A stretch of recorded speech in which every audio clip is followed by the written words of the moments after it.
Hi, this is Blair Casfelt, author of Biblical Hebrew Made Easy and also the Biblical Greek Vocabulary Made Easy series.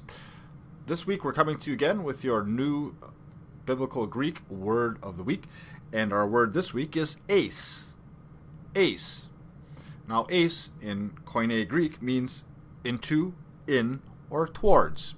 So you're going to want to find an English sound-alike for eis. For me, the one that comes to my imagination is an ace, being a card or a pilot, and you picture that ace charging toward and into you. Ace means into, in, or towards.